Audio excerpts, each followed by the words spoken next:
All right, welcome back inside the TCO studios. Gabe Henderson here alongside Pete Bercich, Vikings analyst. We are breaking down some of the top NFL draft prospects going into this 2021 NFL draft. And Pete, no better way to start things off than with the tight end group. And if you have been following the NFL draft and the tight end group, you know that Kyle Pitts is the number one guy.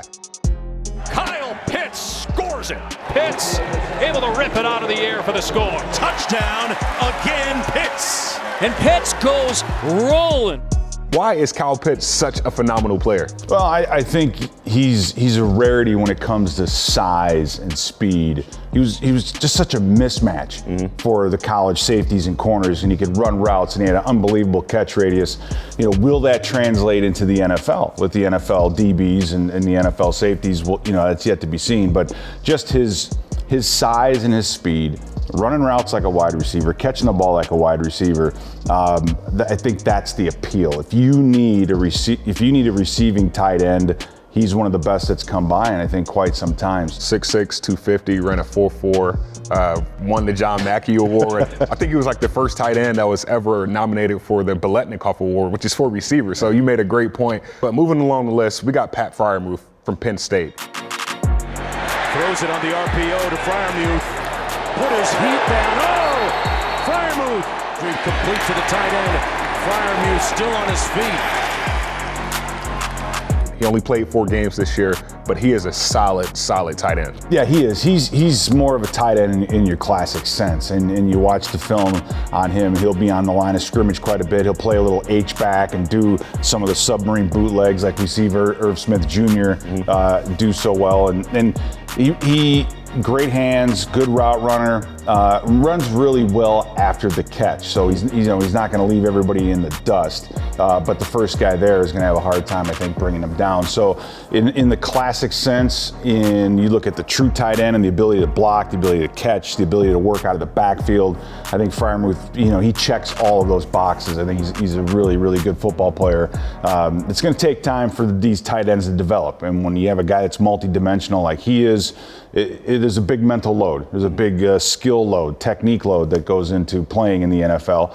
But I think eventually he'll be a very, very, very good tight end. I think it translates well also. I mean, he just broke the tight end record, Penn State tight end record for touchdowns, passing Mike Gesicki. And we know what Mike Gesicki has done in the exactly NFL. Right. But moving along to Brevin Jordan from Miami, a versatile kid. And there's his best weapon, the tight end, Brevin Jordan. Touchdown, Miami. Jordan with the catch. There he is again. And he hurdles a tackler, dives for the pylon, down the middle, caught, touchdown, Jordan. What stands out to you when you watch his tape? Well, you watch him, and again, he's the wide receiving tight end. Now, he's just barely big enough to be considered a tight end. In fact, he's a wide receiver or a big wide receiver, so he's kind of that hybrid. And and I look at what we have here, and we did lose Kyle Rudolph, a good receiving tight end, but I just like to see us fill that blocking box a little bit more. So does he fit the scheme here? 2 really good wide receivers. Would he be wide receiver number 3? It's like, well, you have Irv Smith, and I think he would just be in a bit of a log jam here. I think Irv Smith Jr. is just as good of a route runner and receiver, but a better blocker. But if he's there late, he's going to be a great athlete. He's going to be a great down the field threat, and in the passing NFL that there is now, he's going to fit in somewhere. But a kind of a big-bodied wide receiver type kid.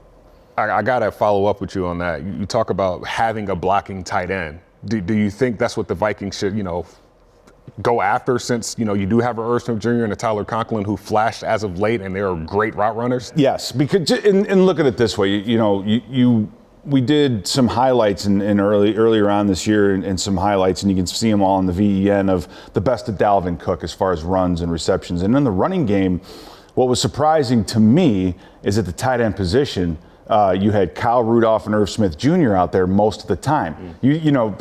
In the back of my head, I thought Conklin was that guy.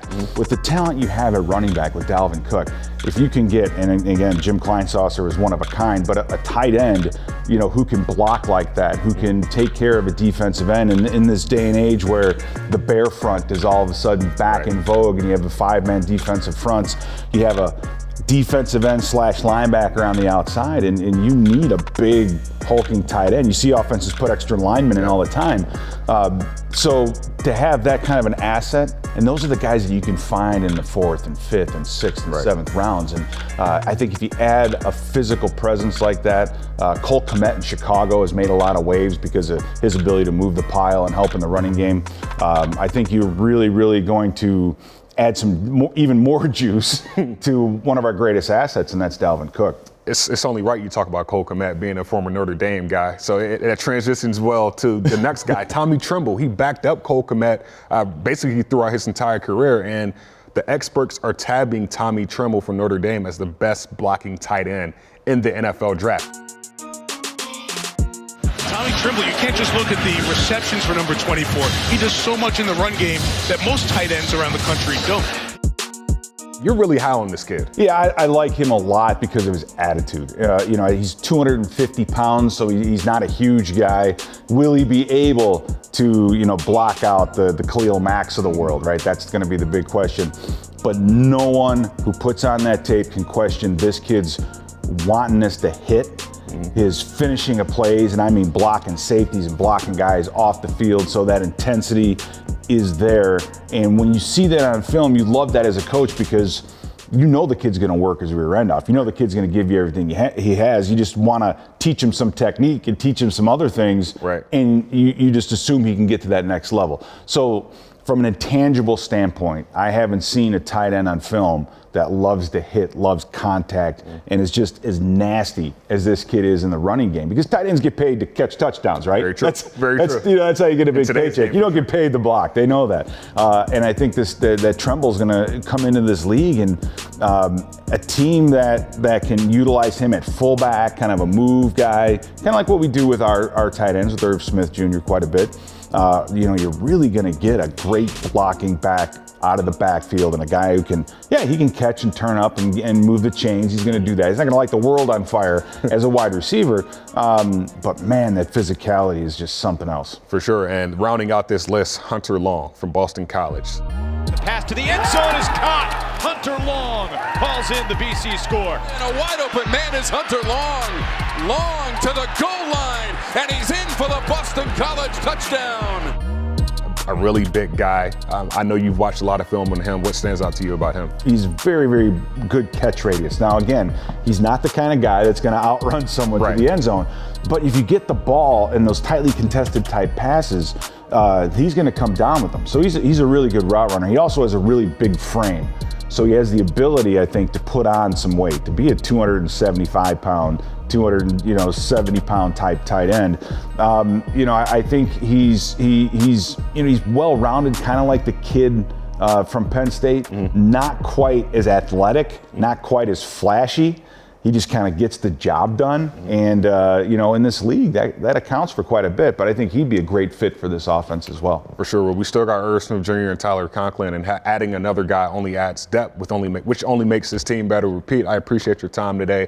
I'm Gabe Henderson. Thank you for joining us for the first edition of the NFL Draft Prospect Profile.